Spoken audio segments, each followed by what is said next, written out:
الحمد لله رب العالمين. الحمد لله ولي الصالحين،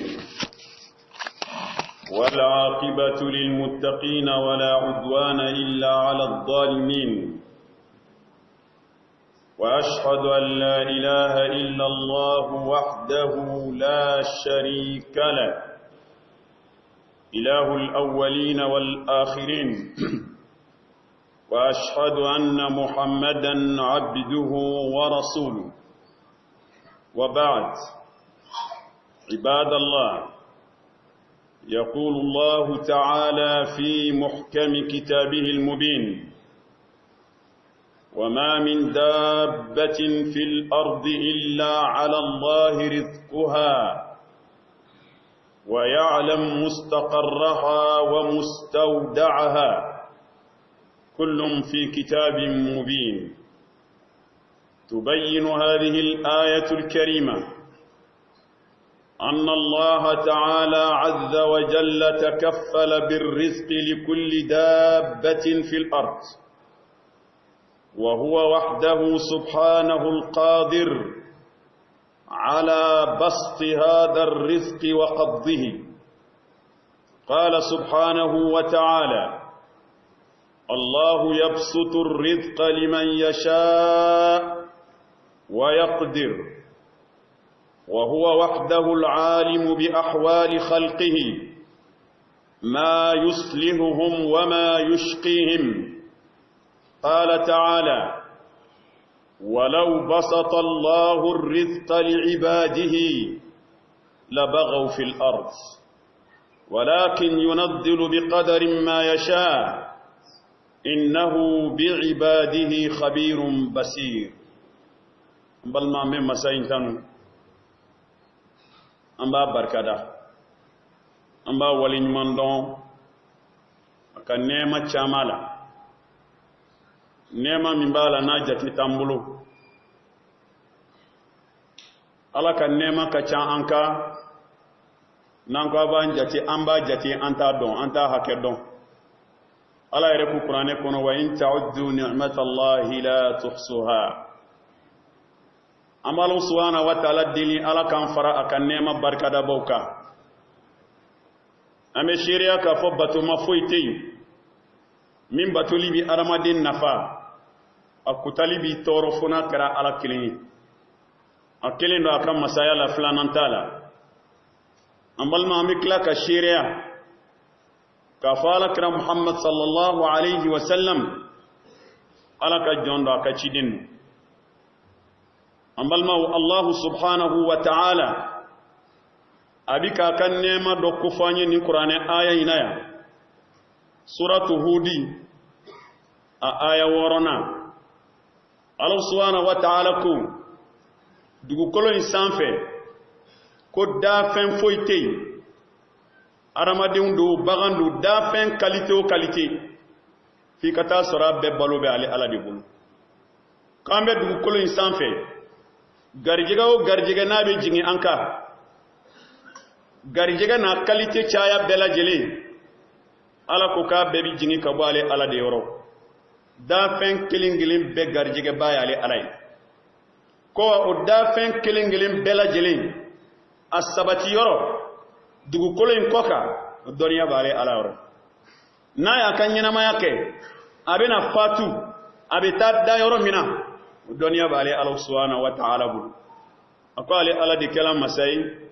masa min y'o bɛɛ lajɛlen fara ɲɔgɔn kan k'o bila gafe kɔnɔ gafe min b'a la n'a bangenen don. an balimaw ni aya in na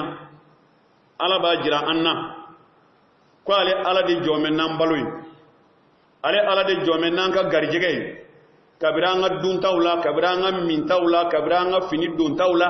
kabiri ka taa bila an ka so jɔtaw la ka taa bila an ka mobiliw la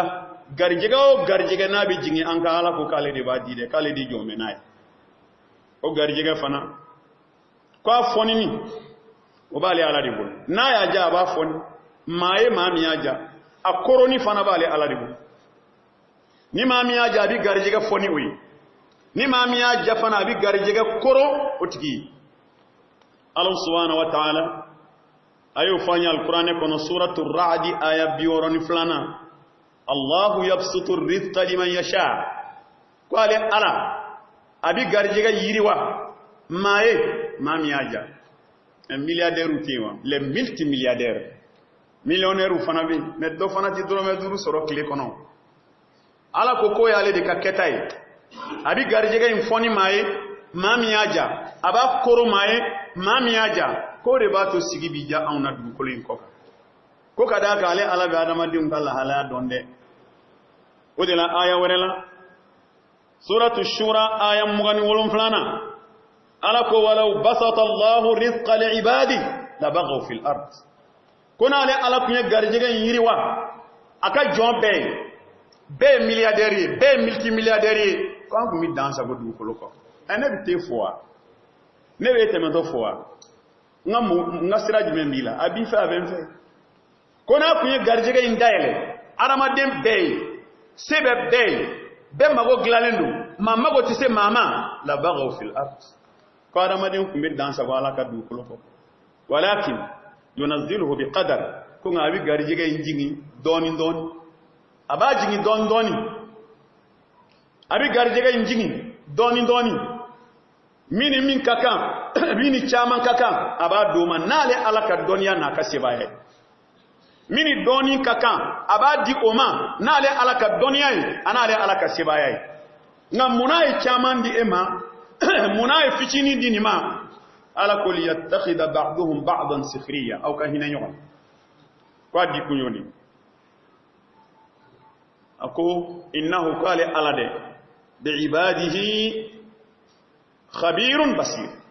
qala alakira la doniya masai aka jonka ko bela jelila wale ala kera yeli masay jonka ketabela ngambal ma ko ni be ko fe ala be to kala jarabili sama nga gargi dawla tuma dola be la jarabili sama fi abdanina an farqulula abi la jarabili sama tuma dola abi la jarabili sama fi arzaqina ka garjiga koro o yana ka la jarabili doy tuma dola abi la jarabili sama fi amnina anga sécurité la abina ni insécurité ka danka ni ala ka la jarabili doy madola bina ni lajarabili hatta fi dhurriyatina alanka dimayo abuke ngaba ke muna ala ko kalibu ke li ya'lama as-sabirin minna wash-shakirin wasala alaka sabali bawdon anna mamunu be sabali ale alaka lajarabili koro kaklaka ale ala barkada aka ni lajarabili nana mamunu be segi ala ma koludon ka bo mo gawla mamunu biti jigi sebe alaka jonja shiluna tanyew yere jango mawere fala ba fe ko di don ba fe ka limania jon do ka bo jonna jon munun ka limania budala amal maw o kunanyo la jarabili la bilibili balla jebi la jarabili mimbe adama deyaka abela jelen kenen yala malikono amba fo de marab kana bi al ghala gelaya warala de gelaya amalma na fora ko gelaya ode sanifen songo gelayali fen feretaw ka songo gelaya kele gelaya flana yemi qillatu sil'ati wa nudratiha wa itasra femi rebala na mago bala kasa ala era taala kasoro mbana gelaya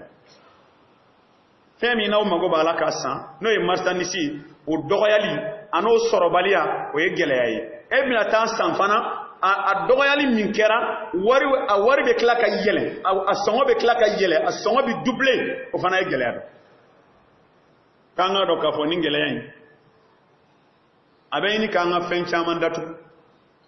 an b'o de kɔnɔ bi o an bɛ waati min na an b'o de kɔnɔ y'a dɔn gɛlɛya tun bɛ ka kɔrɔ nka k'a kɛ balawu ye k'a wuli o daminɛla sojɔ minɛnkow la dɛ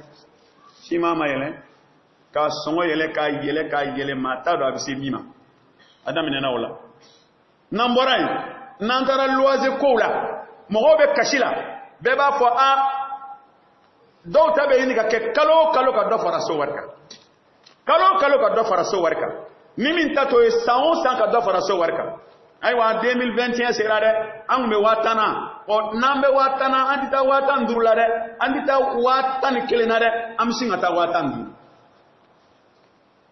ame 2021 la dɔ bi fara so saraka 2022 dɔ bi fara saraka o ye minnu yɛrɛ bɛ hinɛ adamadenw la n'o tɛ dɔw ta ye kalo o kalo dɔ bɛ fara o ye gɛlɛya de an balimaw gɛlɛya dɔ ye jumɛn ye tuguni n'an y'a jate minɛ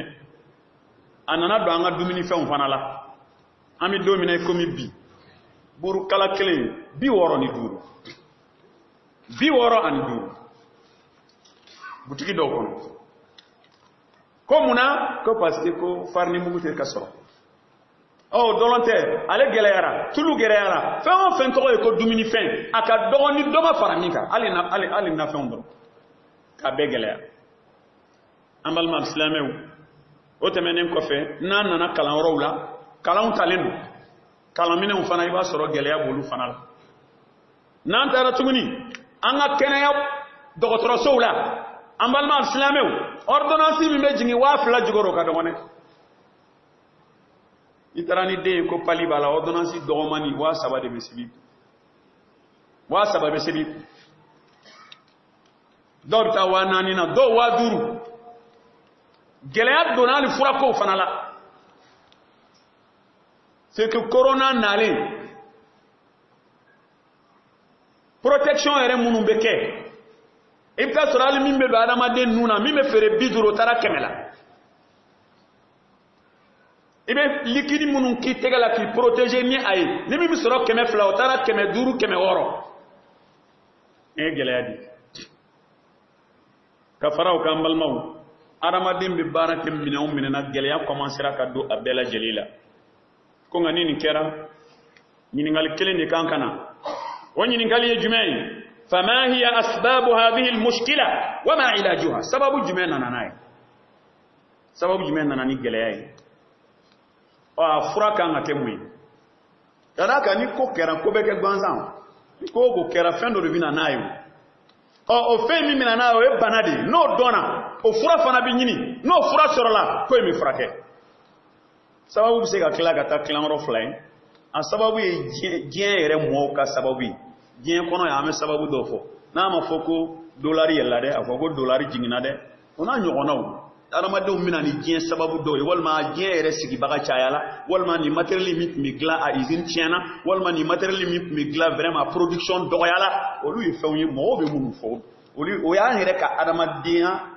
sababu ye nka an balimaw silamɛ bɛ segin ka taa ala ka sababu de nɔfɛ tuma bɛɛ ka d'a kan ko ninnu bɛ bɔ ala de yɔrɔ ala ka sababu an bɛ t'o de nɔfɛ an ye sababu damadɔ sɔrɔ yan min ye ala ka sababu ye a bɛ taa 5 la a fɔlɔfɔlɔ ye min ye an balimaw kasratu dunubi wal ma'asi wa bu'du an-nasi an dinihim ko in fɔlɔ ye min ye n'a tɛ se ka pan kunna fiyewu ala an ka walanda tɛmɛnen na an da toucher o la a bɛ doni fana kɔnɔ ko in sababu ye min ye an balima alisilamɛw jurumu de cayara ala kota de cayara wa adamadenw kɔ donna ala de ma adamadenw kɔ donna ala ka diinɛ de ma n'o kɛra dɔrɔn an hakili tɛ gɛlɛya o gɛlɛya la a bɛɛ de bɛ na ko in sababuya fɔlɔ de ye nin kana pan nin kunna dɛ izini tiɲɛna o izini ma tiɲɛ mun bɛ izini tiɲɛ nk'i jurumu de b'a tiɲɛ kira ko k'ale ŋɔni k'i sɔgɔ bilahi jurumu don i sen ka talo gabakuru la bilahi jurumu don ala b'a kɛ de ka jurumu dɔ yafa ka bɔ i kan na hali ka moto kuma dɔw la adamaden ka moto bɛ ban n'i ye i b'a kolonkolon yan fo dugu kɔnɔ i bɛ taa n'a ye dɔrɔn u b'a ye ko bougie de ma nettoyer ala tun bɛ fɛ k'o sɛgɛn de da i kan i donna ala gasi la yɔrɔ dɔ la a bɛ moto ban i bolo k'a sɔrɔ foyi t'a la walima i b'a kolonkolon ka taa f'i seli seyɔrɔ la i b'a jɔ dɔ bɛ n'a tan dɔrɔn a bɛ wuli e kuma mun b'a la fɛn mun da la dɛ i jurumu Allah subhanahu wa ta'ala أقام سورة الروم آية بنان كلنا ظهر الفساد في البر والبحر بما كسبت أيدي الناس ليذيقهم بعض الذي عملوا لعلهم يرجعون ألاكو كبلو يركلا دوغو كلين كوكا جيلنكا أني بجلا كسببيا كأرمادهم ككتا جوي قال بو دابو مكما كلن نene la jaba mi sababu yere ka jugo yayi wasa ka sig sababu ya folo gelaya danka la halaya bela kan digun la halaya bela a sababu ya folo ya njurmu yi ala kan njurmu ya fa flana yimi ambal maw hubbu dunya wat tanafusu ala tahsil khairatiha ومتائها بكل طريق فلنا جين كانوا كجين كانوا أني جين نفلو جين هره جين دامو جين تغو كسرو أمانا سرو تغو ألنا ما بيعلم وفنا دينا نيجي جين هره جين كانوا جين دامو جين هره جين جورو جين تغو كسرو أمانا سرو تغو ألنا ما بيعلم نكاسو الله فاين كم بيجين دي فكرة من الله حركه بل تؤثرون الحياة الدنيا والآخرة خير وأبقى أمين كلام ما بي كشافين مثل ما بي يبين كلام شوفه نيتي ميرا كورلو الله كوكو تشير لاره جين دي كدي أوي تؤثرون دي كوروي أو بيجين دي كوسا لا حراي أتجي جين دي كبوابولو كتم الله حركه أو بيجين دي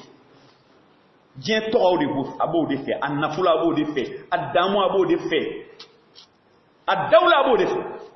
والآخرة كم أكاد الله رده خير وده هرك أبو كده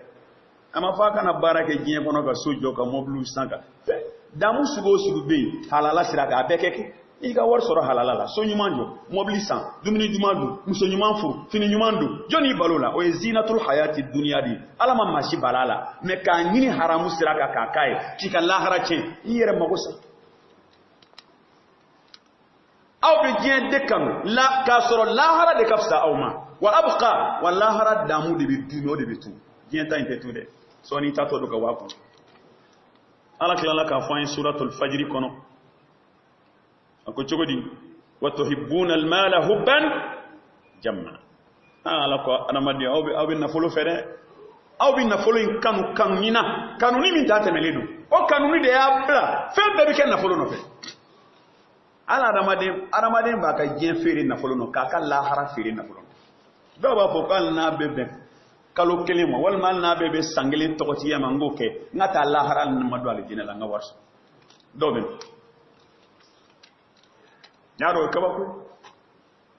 do bu manyon ka jien la tike tien wasale ka na folo o may ar-rasul sallallahu alaihi wasallam madina kacero be uba fama ko amru ibn auf al-ansari akoko dono la ko ala kirai kanto sahaba uma nin ko yima ke gwanzana ni hadisa imana gwanzande ala kirai jaga minena udi bla ku kata jaga mine ya bahrain ku kata jaga mine bahrain abu ubaida ta amir ibn al-jarrah kundu atara kata jaga umine kana nai annalin nai tumamina ale dona shufe kibariya yere kala madina kaw ni nyonche ko jaga unana suro kayiri la ka fo na fo le fitne de ala kra ko man ko sadiri ke ko manton be na ka fitne do kale ala kra manton ka fitne na fo fajiri fe sahaba unana sahaba fantam fajiri sella ka bo ya ala kra fo li bani utura kra awilla utubra na fe kra go ka kra tibi ko ka annakum samitum anna abu ubaida qad qadima min al-bahrain kabina fo ya me ka fa abu ubaida nana ka bo bahrain ani wardo nana ukoko bala ya rasul anyo yere de mego o dia to ameta ala kira kuma ko ako abishiru ay ni soja sahaba wa ay ni soja ni wari bidaw mautado walakin mina fendo fawide ako wallahi in kalena alala mal faqru akhsha alaykum natisra'u ni fantanyanye okoro ni fantaye aw mine o taw ka dine chenni bulu ay natisra'u sahaba ni fantanyanye silame nyuma ni fantanya ne ala kira tesira no nye parce que abi sabale abi saka ala so akone tesira no nye de akon ngane bisira ni muye walakin akhsha an tubsata alaykum ad-dunya kama basatat ala man kana qablakum akon ngane bisira giye kana na dayele awi annafulu mugu asanu mugu ajama ka soro dayele awi fatuna fisuha abina concurrence ke ka nyonda giyenyini na ina fo yahudiya ni nasara e nyonda giyenyini na chugomi kada ka giyenda ile lubi uye nyonda giyenyini na chugomi ayre bina nyonda giyenyini na te fatuhulikakum giyebina halaki kama ahlakatuhum ina fo ayu halaki chugo nebe sira aw ni nde yote ne sira aw ni fantanya yele na fora ko fantanya ne alakira ka sahaba mine wal mas ne alakira manto nyuma silame nyuma fantanya ya mine ne ti sira ona o ta ka dine che o ba gere alala nan na folo ka telika uchende nafolo ga teli kaw cien mala gelen be ku yobi mba nyini chogo jugula alni dobi halaki alni dobi tonyo alni mi doga hakemine o ka shike fandana ne ga domara gele yamana akoy mitati kira masamare nafolo kan nyini chogo nyuma na ala kera fa ma nyini chogo jugo apa mai ta'isa abdud dinar ta'isa abdud dirham kira ni fo hadisa dola ako mami hami nafolo doroya ala ko taka nyina mayala ka tigi halakila ka fo hadisa labana ako wa idha shika falan taqas ko al ni ngoni ya se so kala kana to aka masoro mi babu ala kira ambal maw nin korote ko nafolo nyini mayne anga maw foku wala ni nafolo te nyina ma tika jo aya nyini ay nafolo nyini chogo nyuma na ga ke milliardaire yi o kan o nyini na o kan nga nyini ni kana take gele ay adama dindoka umay ala kati ni manda amal maw asabana imi okoro e gele ya sabana asbabu ya sabana jash'u ba'd at-tujjar wa ihtikaru as-sila bas sabana e commerçant do bi nata bonyana oyu blaka marsani dota ka dugu mago bala ka dugu fatara geleya ka bo kafiri afodi maslami ala ko al-ihtikar ala traku sallallahu alaihi wasallam ako la yahtakiru illa khati'un ko ma manna ninke mago bala ita duma ba marade fo akata si wati la a kilo kele kemena binani wati ma tedi fo akata sa kilo kele kemenani kemeduri do boka feri ka soro mago bala ate ka soro ala kira ko kuni mami o ke kikera jurumu toyede wey tikaru bi ndebe nani gele mo na sola mago tala wati do bi ke sene da fo fendo be ave chaya mashi mago tala boy bo san umar wati mina te mo gole ba duma bashi dala mais mago yere ba kamara mago yere ba donc fin minu may ala ka kili mandam amal no we asamanay bo ala kana hadisa min fola sallallahu alaihi wasallam aflana mi akum man waliya min amri almuslimin shay'an fashaqqa alaihim allahumma fashquq alayhi kira kunala islame ka konye di mamima sila ala islame ka kodo nyema ya di madoma mago be jo atigila o koila aya daba kama ka geleya sigi islame ka ko ala geleya siga tikika ala gara poti ni ala islame ka konye do nyemo ya di mamima ay hadisa la mere na ala islame ka konye do nyemo ya di mamima ale de o koila se islame uma aya daba kama ka geleya sigi islame ka soro geleya kote ala kika geleya siga tikike anyi nanga hina nyona bi anyi nanga hina nyona ore nyina islame ya inkono abe mi mulali sira ka dobo ala ka no ya mo ore nyina usmana buna afana manyame bakele na magodi mola kukata abina na idomi ngo geleya dif mem magam madine kono geleya ba anana commerçant girinabi ko di amba ba di détail ma grossisu tewa grossisu ku ba ta ka di détail ma usmana ko ka be tono julidi ko ka drome tan am drome kelindima ako ka doga ka me fladi 2% 3% 4% 5% Osman ko ni ka don 5% ka don ko Osman abuna fanama Madina be commerçante mim se ga 5% ke Madina commerçant ba be nyon sora ma wala ta ko fe Osman go ko e pourtant do be ko kala be do di mi nga chani be ko te ako be ngo anwa te Osman kuma ko ala ko innamal alhasanat bi'ashri amsalha ma ala ko bi 10% di de ala ko abi 10% di ego chigodi ko chena ko ala ko abodi o ti se ga 10% di ko ayo kuma au disqualifier la anya dalama akela Abubakar Sidiki de klela ya wela ko Abubakar Sidiki nyame bakelen fleni akela slame woni nyogonche abe dumini ko nya di fi sabilillah la harado aljina ne magobode ko yini re akana be nyini gena re أسبابيا سبنا يمي أمبال مو نانينا يمي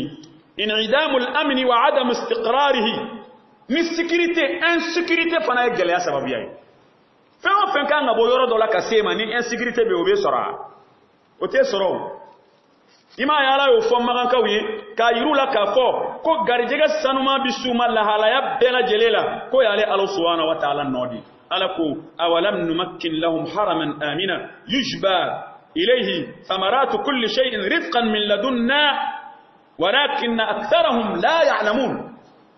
ala ko magankaw ma ko ala aw ma ye ka fɔ ne ala n ye lahɔrɔma yɔrɔ de di aw ma n'o ye alikaba ye o lahɔrɔma yɔrɔ n y'a kɛ hakilisigi yɔrɔ ye hakilisigi yɔrɔ maa t'aw tɔɔrɔ maa t'aw degun maa ti bɛn aw kan wa garijɛgɛ bɛ bɔ diɲɛ yɔrɔ bɛɛ k'aw sɔrɔ ye nka maa caman bɛ aw la o tɛ ni nɛɛma in dɔn a t'a barika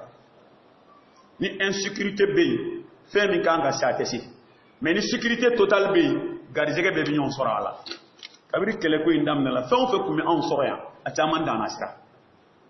kabira insécurité daminɛ la maa caman yɛrɛ ka jago bɛ yen matani bɛ bɔ yɔrɔ min k'i sɔrɔ a t'i sɔrɔ bilen a bɛna sira min fɔ o sira datugu la gɛlɛya sababu dɔ ye an balimaw a sababuya duurunan o ye fɛn belebeleba fila ye azulm wa diya'ul aman tɔɲɔni ani danaya tiɲɛni tɔɲɔni ni danaya tiɲɛni tɔɲɔni bɛ na ni gɛlɛya ye dɛ e man ka min minɛ ne y'o minɛ e ma na ni gɛlɛya fɛn dɔ bɛ e bolo e ta fan kan ka yala fantan ta fan kan ka yala e y'i ta fan ni fantan ta fan bɛɛ ta e ma na ni gɛlɛya ye fantan min mun sɔrɔ bilen ne tɛ commerce kɔni dɔn mais a dɔw b'o cogoya la dɛ e kan ka min di maa ma 200 a ka feere 250 ne yɛrɛ y'a feere 250 ale bɛ mun sɔrɔ bilen ale tɛ fɛn sɔrɔ f'i ka nin yɔrɔnin dɔ bila dɔ ye n terikɛ dɔ delila ka nin fɔ n ye ale ka miiriya taara se fo nin ma an terikɛ dɔ de ko k'a bɛna siraji san ka taa kaso ka taa sabara siri a ko non ko n'i y'a kɛ k'i bɛ dɔ bɔ dɔ garijɛgɛ la minnu bɛ yaala ka sirili kɛ k'i b'a don olu ma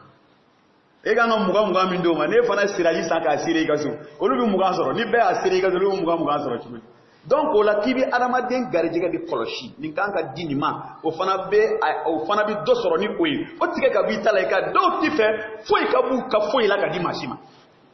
n'o kɛra o ma ɲi nka la tɔɲɔni ye ka adamaden dɔ ka hakɛ minɛ a la k'o fara i ta kan o bɛ na ni gɛlɛya ye anw fɛ o bɛ yen maa min bɛ a y'a si bɛɛ kɛ luwanze la o ye terrain fitinin sɔrɔ o yɛrɛ pɛrɛn bɛ k'a bɛ n'o terrain jɔ e taara o namara ka papier bɔ o la k'o fara i ta kan terrain 20 bɛ sɔrɔ e bolo gɛlɛya nana wa a ma na n'a kun kan ka bɔ luwanze la yanni san 5 cɛ a bɛ san 10 wɛrɛ kɛ luwanze la jɔnni y'a sababuya terrain 10 dun b'e bolo terrain 20 b'i bolo mais ale ka terrain kelenni ko position ka ɲi mun ni i ma taa yɔrɔ dɔ san min position ka ɲi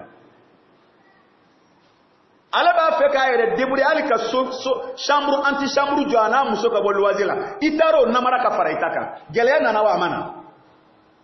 ale bɛ mɛn luwanze sara la yen sa dɛ sinon ale ka taa débrouiller ka terrain wɛrɛ sɔrɔ k'a b'o jɔ tɔɲɔni de bɛ na ni gɛlɛya ye jamana kɔnɔ wa an b'o de la bi dɛ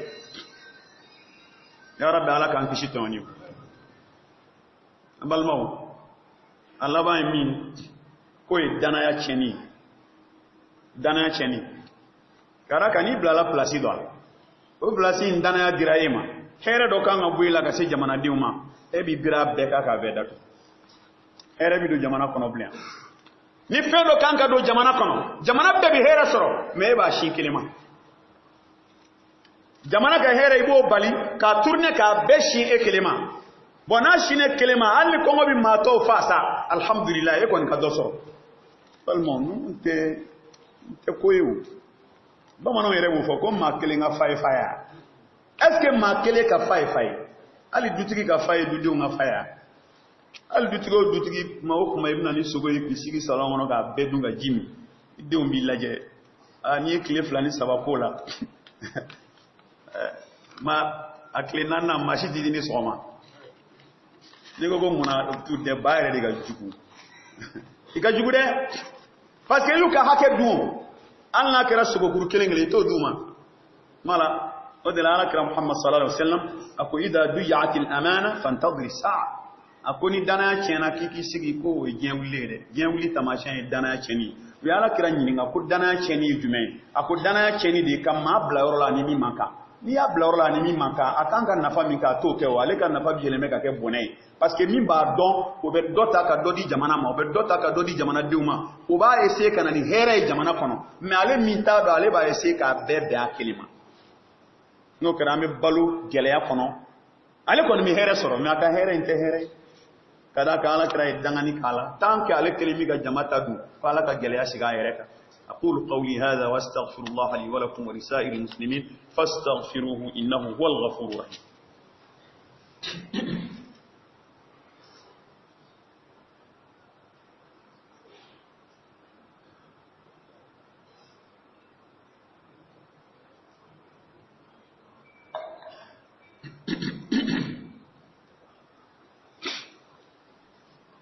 الحمد لله رب العالمين والصلاة والسلام على رسول الله سيدنا محمد وعلى آله وأصحابه والتابعين لهم بإحسان إلى يوم الدين عباد الله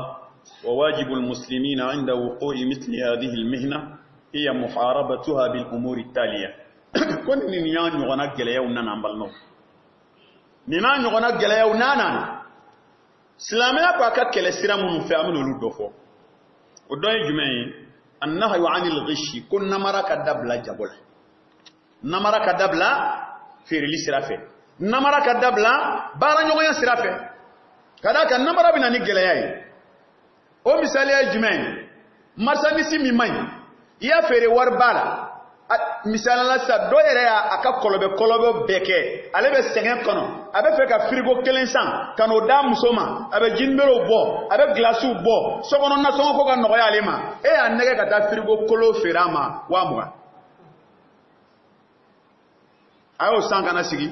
glasi kelen mora flavora frigo chena ya le sigi ko ya le tanyel e ale sigi ko di ye do fara gele yaka parce que abina worbo kabto gla aba gla tenye abikla kata gla tenye abikla kata gla tenye fa be obligé ki kolobe wore ke ka do soro kata do san so no chen nyuma ferama ala kira ko man ghashana falaysa minna ni ma mi annamara utandoy namara ka bo jabula kili thaniyan aflana annahyu anin najisi najishu koroidi ko fenwere be yo kadabla oye ka songoda jago fenka bamano ma fago ndisa songo ndisa songo e songo daka ere ni alache nta songo a songo mi ko triplé ko daka wartu ko doronde ba 155 san o fana mai jagola ni ata doni ndaka e ga doni soro mogo ka gla nga e ya san hakemina ima da double ma ya triplé o kira yan ladi ko mai kanka no fana ke kan ndisa songo da jago fenka o mai ala ka tilin mandam asabana adamu ta'amul birriba sharia sira sabana minta kan kon numbali riba bara ko ka dabla pew riba ko ka dabla gien kono yani gien wulice riba mai karaka ni toni be gien kono atoni birbile ba folo riba di nebi million kelen juru ta efe ni nebi ni asara me million kelen ni wa keme dima muna wa keme mi de mamuna itadwa wa keme bi de mamuna ebi wa keme muna million kele de mine ne fe mumbu wa keme dawka pourquoi hein donc kuma ko innamal bay'u mislu riba ko riba ni fere bete kelen ko parce que ni ne ko marchandise dama na ya fere afana te tono sora donc ko mi nga war dama afana yelama e tono soro kana ifi bi ala ka kuma yeleme de ala de ko kamani rasul ko riba dorome kele jurumu ka bi na fo mo min jela bangi ba musoma klonga kanga kola iriba mainde iriba baraka dabla donye gani bi te fafe wallahi sitay bi million ngelen da men yelama bon mi se ka di mef ni ba sara ba ke 1 million 500 sitay aba mine me ya tonyo o mai obi gele ya de jidi abina fo ka 1 million dama na bina sara domi iba faye ne jena wa kemeko wal manjena wa muganko na ya konte ka dima wa mugan mine ka to ki ka deba ya kadaka ni ya isira nema gele ya dibika fangan foni ndeka ke mbe wati gidan billahi ya to foyin ko ya foye kwa ka juruman tigi do be kwa ateka na jumala akama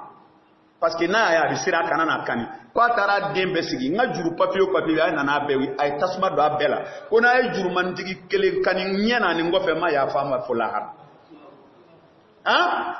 abana ka tasma bla bela ka beji ko parce que fora e ko doya ala ka misiri bla ale kama ko lahara ale tizo ku ngoro ukana naka juru papier be ay tasma bla bela ka beji ko na ay dorome kele ngani ma fe mbalole ni zale ma ya fama ay famu ci ebe ka iri ba mene mo fe wala ka sawon man kan de amal ma annanina wa annahyu an talaqqi rukban ne ko me ka ala kira klela ne te commerçant inda do na be kessan do be kana ni marchandise do bo sugu kono ka buli ka tu me ka tereme ka san ka soro kana dagele sugu kono mo ma o ala kira ko fana mai ka ta marchandise me e ba sai ka soro kana dagela su kono mo ka soro na sera sugu kono